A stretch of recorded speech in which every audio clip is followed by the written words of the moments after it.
判在座各位大家好，回顧翻歷史，政府於1976年推動六合彩，目的係為咗打擊非法嘅自花賭博。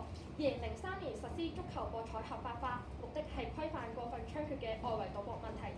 政策精神係透過規範賭博，減少病態賭博嘅存在，所以賭博合法化並冇大家所諗嘅咁邪惡。而時至今日，伴隨籃球活動嘅盛行，政府都了解有規管嘅需要性，故此籃球博彩都喺今年立法會大比數通過合法化。民政及青年事務局就住是否開放新嘅博彩項目曾經俾過指引，就算加強執法，都解決唔到非法外圍問題。而立法會議員霍啟剛就正正指出，市民對於籃球博彩係有足夠龐大嘅需求，但現時就只能經過非法途徑滿足，而且非法平台以網上形式接受賭注。由於對方地址喺海外，所以即使詐騙市民，警務處都表示難以規管。馬會更加指出，即使過去警方多次聯合各地打擊非法籃球外圍賭博，但每年仍然涉及非法投注額525億元，呈上升趨勢。然而，合法化從來唔等同於鼓勵賭博，而係面對龐大嘅需求，採取無視嘅態度，只會令更加多嘅市民成為不法分子嘅囊中之物。故此，我方倡議實施籃球博彩合法化，方案參考足球博彩規管制度。第一，交由馬會作為全港唯一合法籃球博彩平台，並採取相關嘅法例打擊非法外圍。第二，禁止未成年人士參與。第三，將會從淨投注金收入徵稅，稅率設為50%。而衡量辯題嘅標準在於籃球博彩合法化能否營造良好嘅賭博環境。我方贊同辯題，原因有二。第一，打擊外圍賭博。根據香港賽馬會資料，非法籃球博彩嘅增長速度驚人。上年參與非法籃球賭博人數激增186%，高達43萬人，成為僅次足球同賽馬博彩嘅項目。然而，非法平台極高風險。台中市刑事警察局指出，海外詐騙集團利用線上賭博，誘騙民眾下注投資，無法提取任何獎金。不法分子更加會用加密貨幣嘅形式去轉走投注金，從而詐騙市民。連香港警方都指出，科技日新月異，大幅減低開設、經營、重設非法賭博網站嘅成本，導致線上非法賭博網站數量龐大，根本難以規管。相反，透過合法化，睇返過去足球博彩合法化，短短1年，非法平台嘅總投注金額就由7000萬下降至2300萬。同時，賽馬會行政總裁應家柏亦指，合法化係可以將5至6成嘅市民從非法籃球博彩平台帶返嚟合法平台。可見合法化係一個有效嘅規範手段，有助打擊外圍。第二，增加馬會收入，從而回饋社會。馬會喺社會嘅角色，從來都係以非牟利模式經營，提供有節制博彩服務，滿足大眾需求。同時，過去一直將70%嘅收入作慈善用途，回饋社會。但伴隨近年投注額嘅不斷下降，同時政府向馬會徵收每年24億嘅額外稅收，令馬會嘅總收入下降咗10%。馬會都表示會嚴重影響對慈善信託基金嘅撥款。然而，籃球博彩極具潛力，合法化可以增加馬會收入，維持以往捐款金額嘅同時，民建聯劉國勳議員更加指出，籃球博彩合法化可以為政府帶嚟30至50億嘅稅收，從而令政府分配資源落民生用途上，例如運動普及上。立法會議員秘書處指出，香港羽毛球場欠缺200個，籃球場欠缺180個。醫療需求上，2020年每年每人平均開支高達25,258港元。馬會有更多嘅收入就可以支援呢一啲有龐大需求嘅地方，造福香港市民。最後想問有方，面對現時非法籃球博彩嘅盛行，唔合法化仲有啲咩更好嘅反建議呢？多謝大家。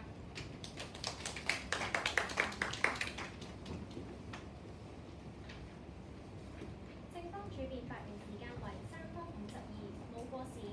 現在有請反方主辯，你將有4分鐘發言時間，準備好時限計時完示意。主席、評判在座各位大家好，聽完有方主辯立場，佢哋論證合法化嘅邏輯不外乎係：一、合法化後市民會由外圍轉去馬會賭；二、合法化後唔會再有市民去外圍；三、外圍轉去馬會賭會更好。然而，以上3個邏輯，有方引用嘅數據都係欠全面。首先，合法化後市民會由外圍轉去馬會賭，有方就引用咗有方就話有5至6成嘅市民都會去翻馬會賭啦。但係咧，有方就係提供咗合法化之後嘅數據，冇提及往後外圍數字嘅估算。你又點知籃球合法化馬會同外圍係此消彼長，而唔係一齊做大個餅呢？而合法化之後唔會再有市民去外圍，但有方又有冇一個客觀嘅數字可以指出合法化之後外圍嘅數字不斷咁跌，只有馬會嘅投注額升呢？三、外圍轉去馬會賭會更好，有方又有冇權威而客觀嘅研究指出馬會賭嘅賭徒投注額會更低，貸款率會更低，成癮風險會更低呢？可見整個三段論證入邊，有方嘅數據一係就唔齊，一係就偏鋒，今日點能夠證明辯題呢？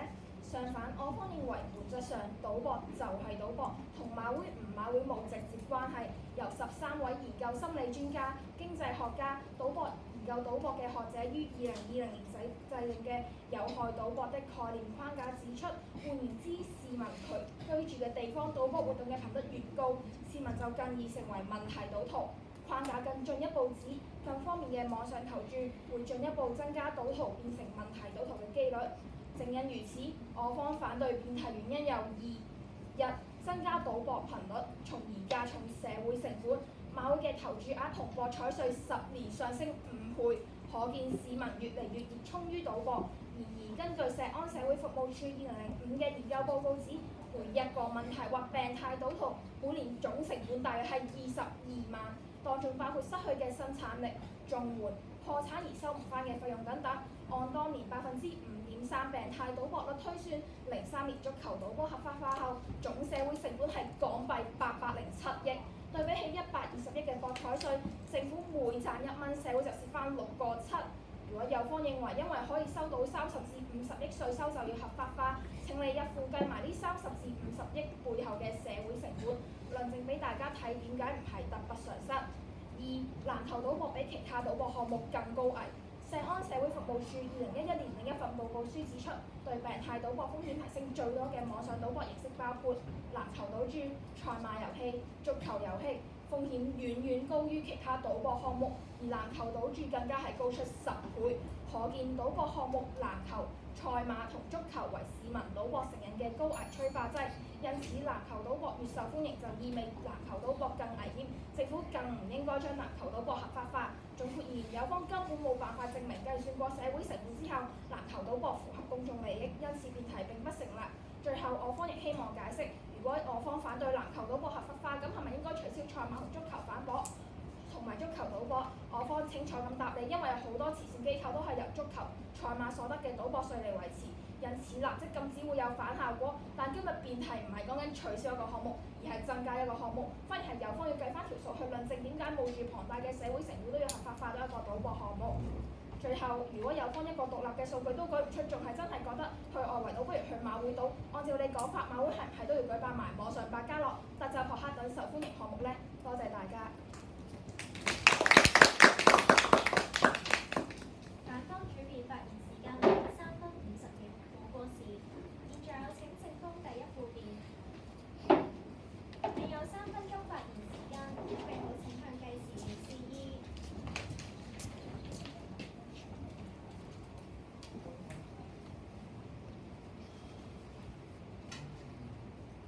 主席、評判在場各位大家好，我哋衡量應唔應該開設籃球博彩，我哋就應該要審視政府一貫嘅標準。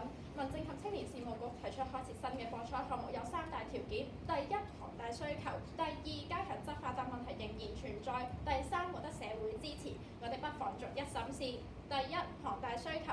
我方主辯講過，上年參與非法籃球博彩嘅人數急增至186%。馬會都話係僅次於足球同埋6合彩嘅項目，反映有龐大嘅需求，有規管嘅需要，友方亦都唔反對。友方之後空泛咁樣提出，籃球博彩合法化之後會鼓吹賭博風氣，但合法化同社會同市民沉迷賭博有啲咩必然嘅關係呢？合法化之後多咗幾多病態賭徒，多咗幾多中學生去賭，友方係冇提及過㗎。而根據港大香港人參與賭博活動嘅情況顯示，足球賭博合法化之後，病態賭徒嘅數量喺2005至21年下降咗87%，同友方所講嘅恰恰相反。按照友方嘅邏輯，籃球博彩合法化之後對社會嘅禍害咁大，係咪應該足球博彩、6合彩全部都做錯，成個馬會執咗佢呢？友方今日呢又質疑我哋嘅成效率，咁但係友方同學有冇實際嘅數據反映先？規管足球博彩之後，短短1年嘅投注額已經下降咗4300萬。同時，牛津經濟研究學院亦都最新研究指出，有5至6成嘅投注者係會改經馬會投注啊。而回應翻有方同學講嘅成本啦，參考翻足球博彩，佢哋運作嘅成本大約係120億，而收益係每年嘅50億博彩稅。換句話說，淨收益係980億啊！咁呢一筆嘅稅收唔係正可以回饋翻社會咩？第二，加強執法嘅問題仍然存在。我方今日強調咗咁多次，賭博嘅情況嚴峻，賭博人數越嚟越多，有方又唔去加強執法，唔去監管籃球博彩，又反對合法化。20幾年嚟，政府一直有宣傳有打擊，但每年嘅非法投注額仍然高企。根據澳洲監管機構指出，原來每一年嘅非法賭博嘅風險都極高，例如有詐騙嘅風險啦，有非法網站會好容易被封鎖啦，市民連投注金都拎唔翻啦。咁我想問下有方同學，如果唔合法化，唔提供一個安全嘅渠道，又點樣保證到市民唔去非法嘅渠道呢？有方今日不負責任，明明見到23、24年短1年嘅籃球非法賭博已經係急增至186%，但人仍然選擇坐視不理啊！第三，獲得社會支持。根據2025博彩稅修訂條例草案，有94%嘅市民都表示係支持政府合法化籃球博彩活動。民意背後係因為馬會已經向平和基金嘅捐款6.3億嘅港元慈善基金，支持社會多個範疇，惠及大眾。就例如係設立體育產業發展基金，為香港嘅體育產業注入穩定嘅動力。多謝大家。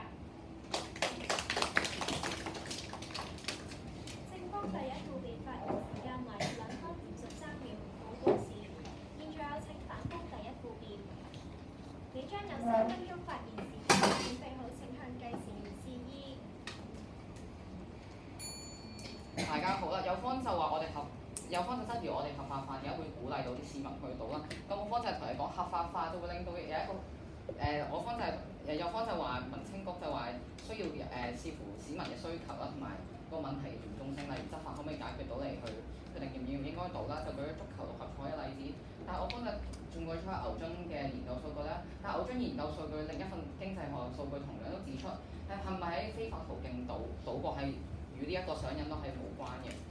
並且我方主面質疑過有方嘅數據啦，有方講咁多嘢，只不過係話好多人喺外圍去賭籃球博彩，根本就冇數據證明如果合法化之後外圍嘅數字會唔會下跌，亦都冇證據證明去馬會賭投注額，佢係投注額或者借貸率會唔會更加低。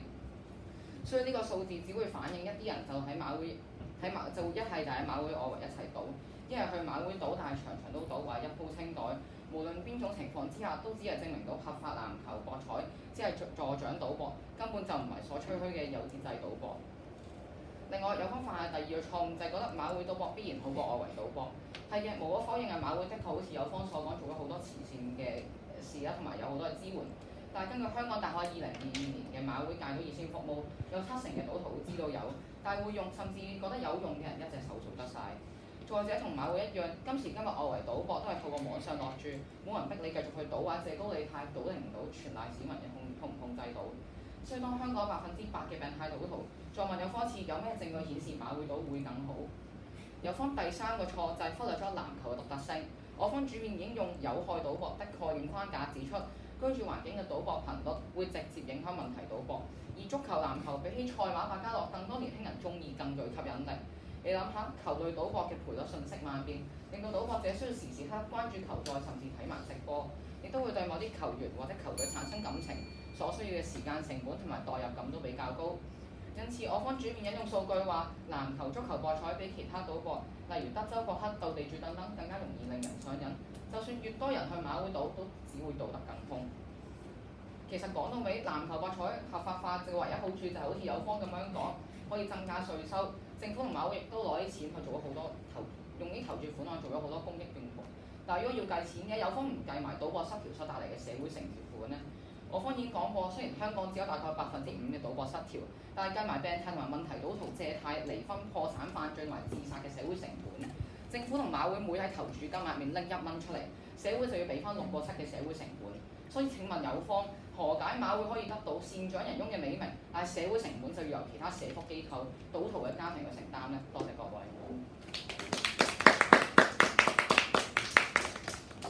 反方第一部辯發言時間為2分51秒，冇過時。現在有請正方第二部辯。你有3分鐘發言時間，準備好請向計時員示意。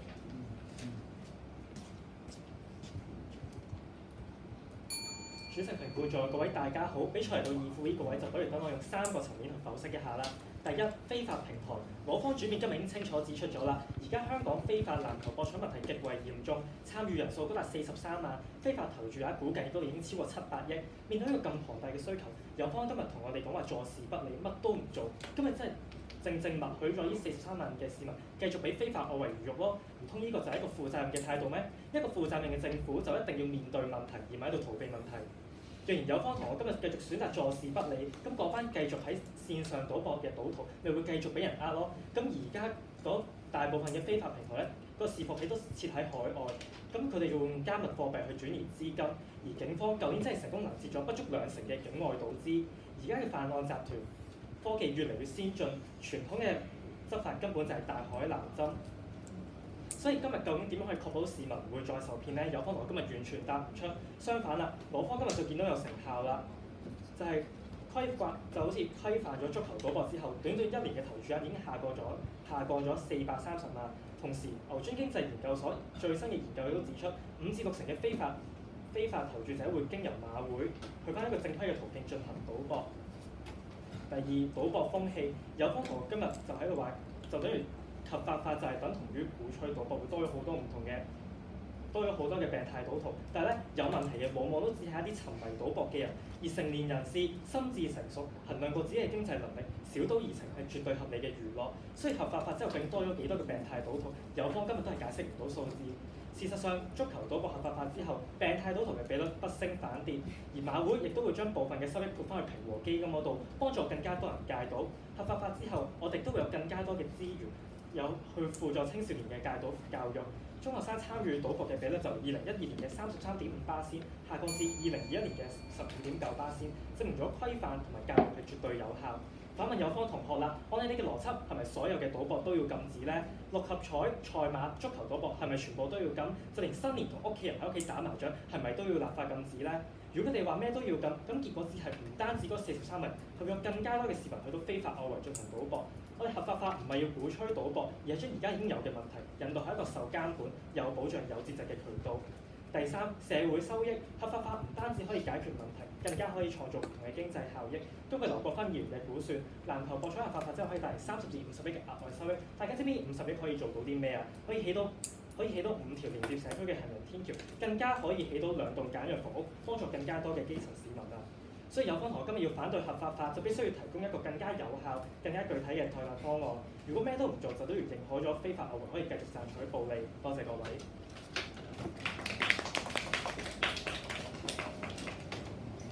正方第2附辯發言時間為2分55秒，冇過時。現在有請反方第2附辯，你有3分鐘發言時間，準備好請向計時員示意。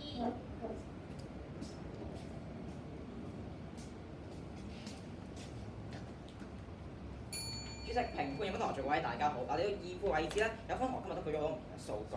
當中咧有方就話啦，牛津經濟學院咧就話，大概1半嘅人咧就會有外圍轉翻去馬會。呢個數據咧係啱嘅，但係唔足以證明有方呢個論點咯。因為如果佢要證明呢個數字咧，只係證明咧足球合法化咗之後咧，每位賭徒同病態賭徒咧去馬會賭，只會落咁大嘅賭注。但今日有方同學由頭到尾都交唔到外圍賭注，究竟係會升定係會跌？升幅係咩？跌幅係咩？有方完全唔講喎，咁就更加證明唔到你所謂嘅有節制賭博係可以令市民真係節制到賭博咯。而唔係同外圍一齊去做，令更多人一齊去賭。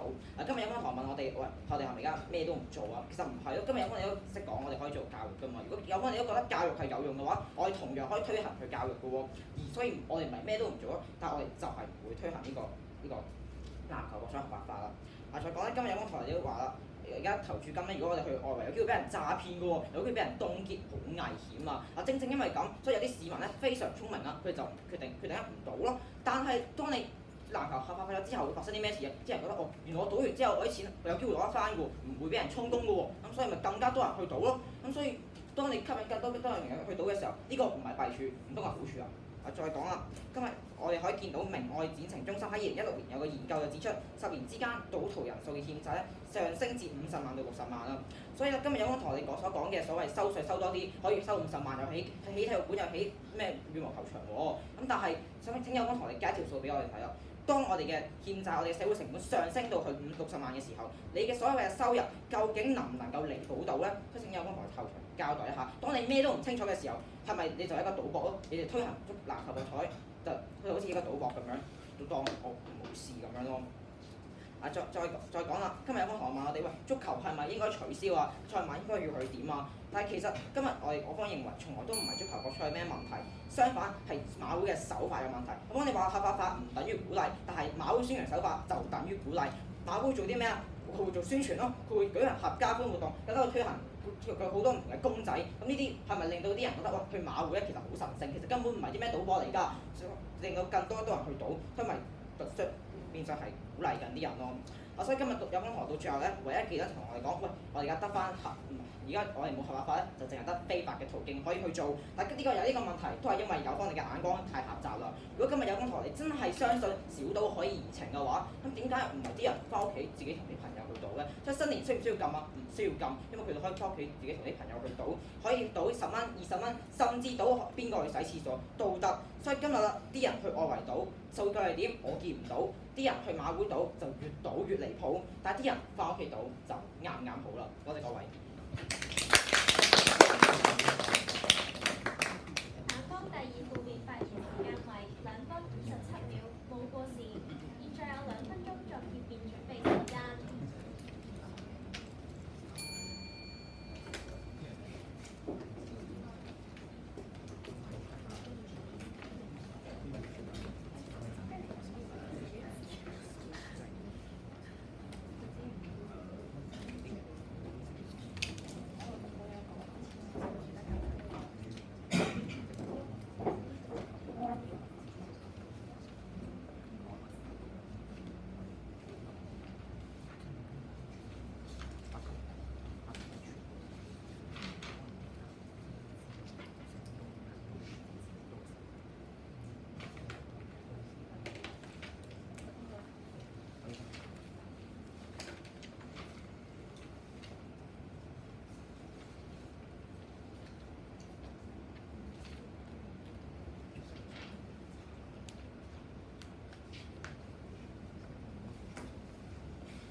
主席評判有方同學在座各位大家好。根據古書記載，賭博早已喺夏朝出現。賭博就算唔係自古以來，至少都係有史以來已經植入喺我哋華人生活入面，禁晒所有嘢幾乎已經係冇可能。而對於大部分人嚟講，同埋我方都非常之認同，就係小賭當然可以怡情，當然冇問題啦。只要有適當自制力，睇波再賭波，睇波自然樂趣多。但係社會上面仲有5%嘅人，賭博對佢哋嚟講係有一種魔力，令到佢哋情難自控。對我哋而言，小賭可以怡情；對佢哋嚟講，就係大賭可以變李嘉誠啊！對我哋而言，睇波又賭波，睇波自然樂趣多。對佢哋嚟講，睇波不賭波，睇來幹什麼？而一旦社會為咗賭博而打開方便之門，就好似友方所講，潛在嘅賭徒基因就會演化成為浮面嘅社會成本。呢個就係點解我方認為，即使絕大部分嘅人係用平常心去賭博都好，政府對賭博嘅規管都應該係收緊而唔係開放。而總結雙方立場，友方論證辯題，犯下以下下兩大錯誤。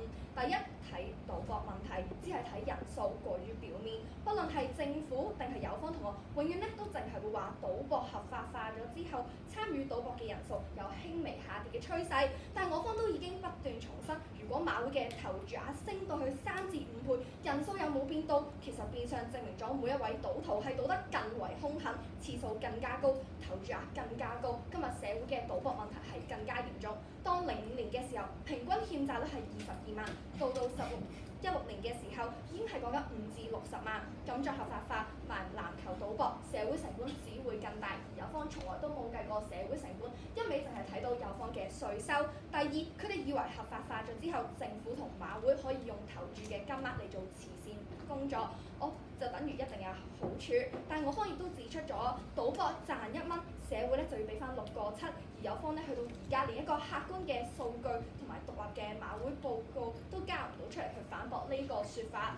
有方淨係在乎咧有錢收就拍手叫好，但係咧跌咗錢咧你就唔知道啊！我方咧並非反對今日咧馬會做善事係一個唔好嘅事，但係而係有方咧馬會永遠都唔會提及每一個慈善活動嘅背後咧都係由住政府、社會其他非牟利機構以及一個又一個支離破碎嘅家庭去到埋單。馬會呢啲咧就唔叫善事啊，係叫做善後工作。嗱，做善事咧就一定好啊，但係咧有市民嘅支持度咧並唔係一定好。如果嗰樣嘢唔係為咗社會嘅發展，在座咁多位，我方嘅立場咧，從來都唔係要為咗現時嘅馬會賭波同6合彩非法化，而係賭博自古以嚟都係一啲社會隻眼開隻眼閉、靜雞雞、縮身埋身潛身縮手嘅事。而有方咧就指責我方咧係一個唔負責任嘅政府，但係唔負責任嘅咧係有方同學，因為咧政府從來都唔係一面單方面去滿足市民嘅需求，而係睇咧今日我哋社會要啲咩。馬會咧就而家喺政府嘅護航之下越做越大，越嚟越高調，繼續咧去容許小朋友同父母一齊去入馬場，繼續咧俾馬會出一啲紀念品宣傳，甚至去搞唔同嘅噱頭同手機程式。去到宣傳方便賭博，甚至咧係將馬會營造緊係一個上流社會嘅象徵。咁有方同學咧只係搞到返馬會就好似教會咁啦。咁你再開到任何一個項目咧，都只會係將更加多人推向咗賭博，引誘咧啲賭徒去到越賭越多，令咧有方同學嘅需求咧係更加再升落去。而咧今日有方咧，我就唔明白點解有方要咁悲觀啦，一定要去選擇咧，究竟今日係要馬會定係外圍啦？就好似有方同學所講啦，其實咧今日喺屋企咧去到小賭怡情咧，當然係冇問題嘅，打麻雀冇問題。但係今日咧見到有方同學嘅咧係從來都唔係小賭怡情，因為有方同學咧嗰啲係一啲沉迷賭博。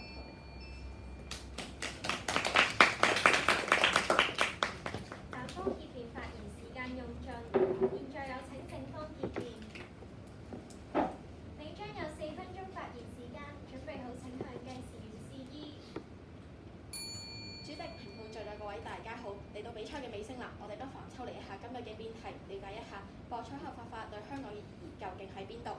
回顧博彩業嘅歷史，香港博彩業喺規管為公益嘅原則底下，形成咗全球獨特嘅受控博彩體系。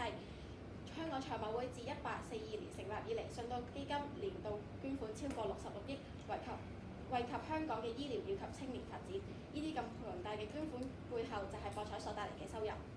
1976年，六合彩因為咗取代非法紙花而創立，近5年嘅六合彩收益撥款32億港元去社福項目。而足球喺03年因為要打擊非法賭波而合法化，同步創立平和基金，將博彩收入提供俾13000名病態賭徒提供資料。今日有方好刻意講到呢一筆收入係污糟錢，係建基於人哋傾家蕩產嘅情況下嘅。但不停問有方到底有幾多咁樣嘅人，有方都回答唔到，甚至我方交出數據證明足球博彩合法化後，病態賭徒嘅數目不升反跌，有方都當睇唔到。所以有方嘅立場套到覺得社會有一個人去賭博都係弊大於利。咁我方都有問係咪六合彩跑馬全部都做錯要廢除呢？有方亦都唔夠膽回答，淨係見到有方為反而反，從來交代唔出籃球博彩有咩實際嘅弊處。有方同學擔心籃球博彩合法化會鼓吹青少年賭博，但有研究亦都顯示過去10幾年青少年嘅賭博率反而係有下降嘅趨勢，係因為合法化嘅框架配搭教育同埋監管所發揮嘅效果。其實香港賽馬會同埋政府都有多重嚴格嘅措施去防止青少年參與賭博，好似政府對馬會發牌嘅時候有嚴格嘅條件，包括禁止未成年人投注，不得接受信用卡投注，同埋推廣活動嘅時候唔可以以青少年作為目標等等。馬會更加積極推行防賭教育，定期喺學校舉行活動，教導青少年理財同埋遠離賭博成癮，並設有專業嘅輔導員喺投注站提供支援同埋轉介服務，有效減少咗青少年接觸賭博嘅機會。而有方只講合法化會鼓吹青少年賭博，但係就忽略咗法律上嘅規範同埋教育嘅預防措施，說法過於片面。有方同學亦都認為加強執法就可以杜絕非法賭博嘅問題，但其實香港政府多年以嚟就已經加強咗執法，打擊呢個嘅非法籃球博彩，但係非法參與嘅人數同埋規模冇降反升。好似2024年非法籃球博彩投注額飆升至700至900億港元，證明咗單靠執法同埋教育嘅成效係有限嘅。籃球博彩合法化同埋加強執法之間係冇排他關係，佢哋兩個係可以共存嘅。合法化咗之後，政府每年大約可以攞到30至40億嘅新稅收，將呢啲嘅資源投入去到執法，加強力度，形成正向嘅循環，更加係有效壓縮非法市場。有關同學認為我哋唔應該以稅收作為原因去將籃球博彩合法化。首先呢個唔係貪財嘅問題，而係務實利用呢個龐大嘅市場去帶嚟3、4億嘅新稅收。有方話社會成本係有50至60萬，咁點解呢一個嘅新稅收係會覆蓋唔到呢？呢啲錢唔單止係收入，更加係資金嘅來源，可以愛嚟加強執法、教育同埋支援其他受賭博影響嘅家庭嘅。去到最後，香港面臨緊急需要推動發展嘅重要時刻，呢把博彩所帶嚟嘅收益可以幫助到基層市民嘅日常生活，亦都可以幫助到政府重振經濟。咁點解佢對社會反而係一個弊處呢？多謝各位。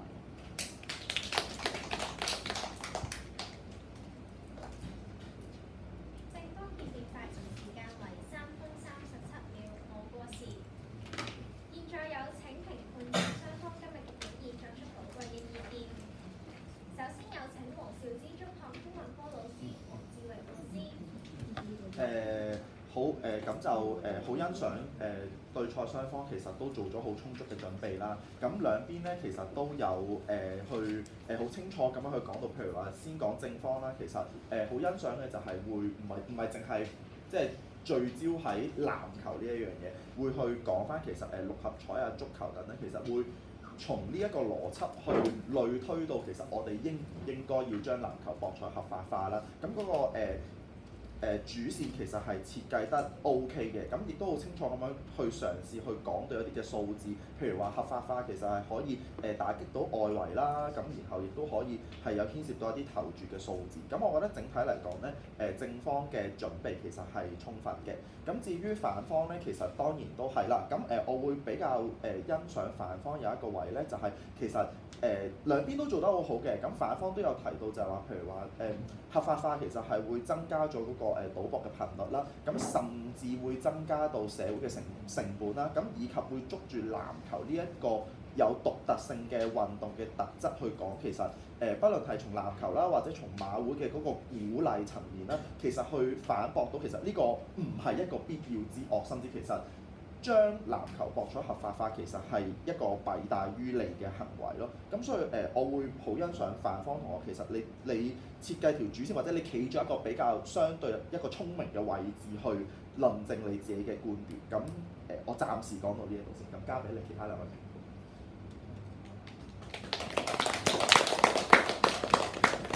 多謝黃老師。現在有請香港培道中學中文辯論隊主教練鄧文俊先生。咁我覺得兩隊都好有質素啦，但我就仔細啲去同大家講啦。咁我覺得兩隊嘅主辯都做得非常之好嘅，尤其是反方啦，個打法係幾得意嘅。咁我覺得係好嘗試努力去做一啲位去打甩一條好難打得甩嘅球嘅。咁去到副辯嘅時候咧，其實我覺得正方有少少捉到脫唔過。咁我覺得第一個位啦，既然你講到籃球咁有風險，咁你唔管制佢，咁你有咩方法去令到佢喺社會裏邊好危害嘅社會咧？咁你哋個正嘅打法就係話要規範咗佢嘛？如果到咁高風險話10幾倍喎，咁高仲高過籃球、足球。咁足球賽馬你都係規管啦，咁點解籃球唔規管咧？咁落到去下邊嗰個位置啦，咁其實你有個位係打唔得嘅，佢不斷講緊社會成本。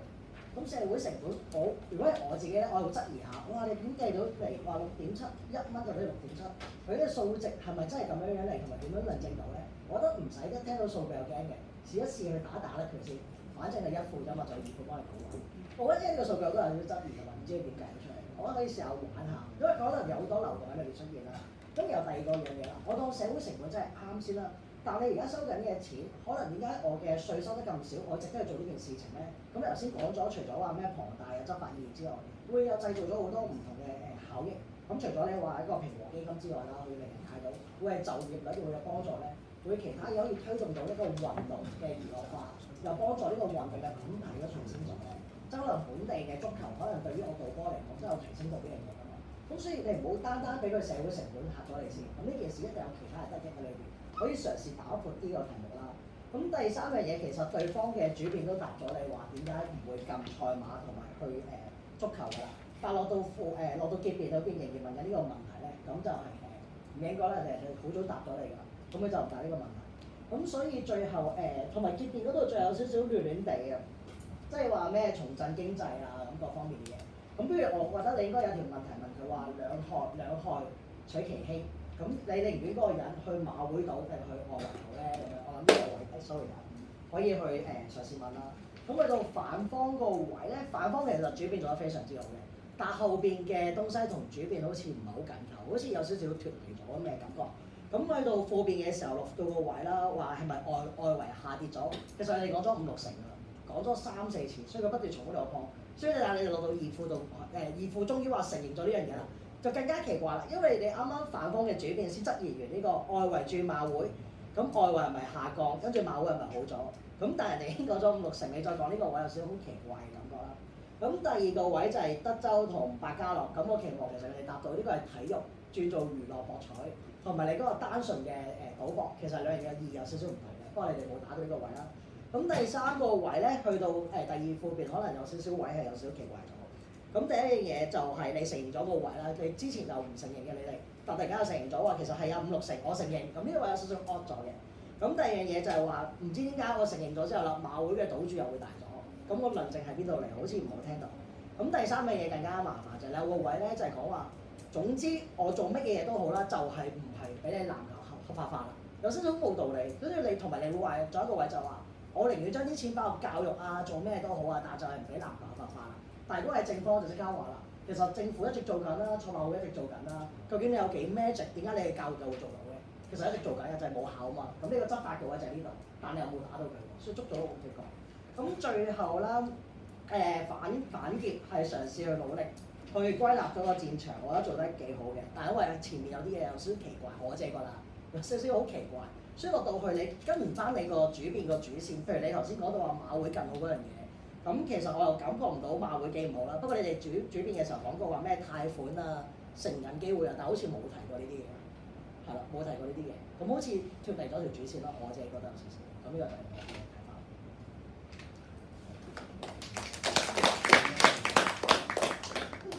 多謝鄧先生，現在有請保良局大錦明中學陸哲瑜老師。我同意頭先兩位評判所講嘅嘢嘅。有翻少少嘅補充啦。咁首先我係非常之欣賞正反雙方嘅主辯嘅，係做得非常之好嘅，真係不論係正方主辯開有6合彩鋪定落去足球外圍，再鋪落去籃球，跟住帶出個3個標準，我覺得係做得非常之清晰嘅。咁2個 point 啦，咁都係合理嘅 point 啦，唔會有特別驚喜啦。咁但係表述上面、數據上面問題真係不大嘅，係啦。咁我覺得真係做得非常之好嘅主辯，係啦。跟住咧，反方主辯係一個好有趣嘅處理方法，咁特別係由後面包底，我打翻你轉頭先，係啦，你唔使講㗎啦咁樣。咁即係我覺得係幾有趣嘅，係啦。咁當然我會有個位置就係即係問究竟有冇必要咁快就處理？因為你有啲 point 咧。其實即係譬如頭先老師都有講話嗰啲賺嗰啲錢就會有蝕翻6個7嗰啲咧，我反而想聽下你係點嚟嘅個數字，係因為真係好誇張啊聽到，跟住我就會覺得我會想聽多少少呢啲，咁反而可能係你臨尾就突帶翻一兩句講翻今日我哋並不是討論其他嘢是否要禁絕，所以我咁樣 ban 咗佢啦，我覺得就可能已經足夠咯，係啦。反而前面嘅論述我會想多少少，係啦。咁但係都好老實嘅，喺兩位主辯之後咧，我覺得戰場有啲膠着嘅，係啦。嗰種膠着咧就係有啲 repeat 嘅感覺，係啦，即係我不斷抄啲資料都係主辯可能帶過出嚟嘅內容啦。咁我知道可能你覺得好有力啊，即係蝕咁多你唔係唔俾啊嘛？你話賺咁多你唔係唔賺啊嘛？即係我明白係嘅，但係會唔會有啲演繹嘅方法上面需要即係改善一下咧？即係譬如5、6成同埋唔知4300萬定2300萬，我抄得唔清楚，係啦。5、6成嗰個 point， 你點樣去用個資料？即係主辯已經講唔記得主辯講過㗎啦。你到你1副2副嘅位置，你點樣去話俾人知5、6成代表緊啲乜嘢？係啦。咁我覺得呢個位置可能係需要處理嘅。跟住反方1副開始拋係咪馬會島就更好咧？即係開始好明確講，其實馬會都係好衰嘅，係啦，咁樣即係有邪惡嘅機構嚟嘅。跟住你哋開始咧我唔知點解咧，由後期開始有一種馬會好邪惡啊喺你哋世界裏面，係啦，咁話係咪真係咁邪惡咧？我覺得你哋嘅論證可能需要多少少，即係話俾我知原來佢真係家破人亡都係因為佢㗎啦，你真係冇佢咧就唔會家破人亡。咁跟住就會落翻去個問題咯。咁而家係啦，我就會有疑問。咁前面雖然都會話你話唔想同你傾係咪要禁絕，咁但係都會有一種就係咁其實你係對馬會嘅立場咁極端嘅時候係有冇必要咧？咁樣我會咁樣去理解啦。跟住反傑係好努力嘅，我知道你係啦。係啦，咁但係有啲嘢我諗前場失咗少少招，係啦，咁所以令到反傑有少少都係好似重複緊前場啲內容，同埋繼續將馬會再踩多兩腳咁樣嘅感覺，係啦。咁但係我相信正傑可能真係要留意一下，會唔會同個主稿嘅重疊度有啲高嘅，我會覺得係啦，即係可能個 present 上面咧冇乜太大嘅分野嘅，我會覺得。跟住我覺得有個位係 OK 嘅，其實應該要早啲講，就係冇排他性嗰個位置。但係個感覺就好似講完之後就 hea 咗過去㗎嘛，兜咗一句咁就算，跟住就落嗰啲咩重振經濟啊，咁我就有一種你搞到個博彩佢都係賭下波啫，跟住搞到香港嘅經濟靠佢啦，咁樣我又有少少猶豫，係咪真係有咁大嘅影響力？係啦，咁都係少少意見。